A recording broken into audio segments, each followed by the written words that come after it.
Good afternoon, Blazers, and welcome back to InfoFlow from Home. I'm Ishan. And I'm Allison. In local news, Montgomery County has surpassed 68,764 cases of COVID 19 as of Saturday, April 17th. According to the Maryland Department of Health, just over 25% of Montgomery County's population has been fully vaccinated against COVID 19, and 42% have received at least the first dose. Happy first day of the fourth quarter, Blazers. There's about 40 days of school left, and only 29 for our seniors. Let's end the school year off on a good note. Keep up with those assignments. Police reform has picked up since the George Floyd protests this summer. Joining in the movement, Maryland has repealed its Law Enforcement Officers' Bill of Rights, which provided workplace protections for police officers accused of misconduct. Maryland was the first state to adopt this bill and is now the first to remove it. Now, it's time for the second episode of Global News.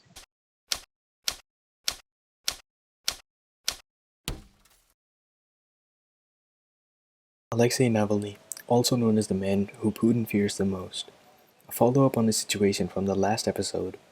He finally broke his silence after describing a 24/7 surveillance and being woken up every single hour. His health had already been deteriorating when he started a hunger strike, demanding adequate medical help. After a week into the hunger strike, he was moved into the prison hospital for a respiratory illness. He then reportedly disappeared in the Russian prison system, followed up by mass protests against Vladimir Putin. Now doctors are saying that he is in a critical condition with a risk of death any moment, and demand for him to be admitted into emergency treatment. And none of the world leaders seem to acknowledge what's happening here. On a good note, New Zealand is making moves. They have raised the minimum wage to $20 an hour, increased their taxes on the rich, is planning to ban cigarette sales to anyone who was born after 2004, has a plan to make the country smoke-free by 2025, and they're the first country in the world to make banks report climate impact of their investments. They will now force banks to reveal the impact their investments have on climate change. It was initially the UK's idea that large companies and asset managers will need to report the impacts of climate change starting 2025. This legislation was introduced last year by the UK, but New Zealand will be the first to put it in effect, which is by 2023. Regardless, it's a win-win. Thank you for watching Global News, and I will see you guys later. Stay tuned for more episodes. Last night, history was made when the 56th Academy of Country Music Awards had its first black host. Country singing Mickey Guyton took the stage along with Keith Urban. She shows off some DMV pride as she is from Arlington. Phase 2.1. The back-to-school plan is beginning this week, with registered 9th and 11th graders returning to in-person school. 10th and 12th graders will return next week.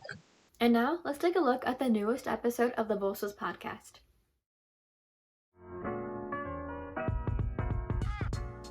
But also, there's just no argument there. The question has never been, is there an uprising in hate crimes? Like, that is not a question. And what really got me was the quote unquote issue is a figment of the liberal media. Like, what does that even mean? Liberal media. No, yeah, because when I read it, I was like, my immediate thought was like, how can someone not in the AAPI community comment on the validity of the issue that they have no way of like being targeted for? Literally. It's the caucasity, like I can't even begin. It's literally that. And I just don't know, like, what made this person think that we were the ones? We were the ones who would allow that on this. Right, like, you're not Fox News. Like, I'm not. We're not gonna monetize that. Make sure to check out episode 1.5 hashtag Stop Asian Hate with Kieran and Maya out now on BNC Podcast Spotify channel. And that's all for today's show. Check out our website at bnconline.net to submit any announcements, and follow us on Instagram at bnc_Blair and on Twitter at bncblair. We'll be back on Thursday with the latest edition of InfoFlow from Home. Remember to wash your hands, avoid touching your face, and follow social distancing guidelines. Have a magnificent Monday and stay safe, Blazers.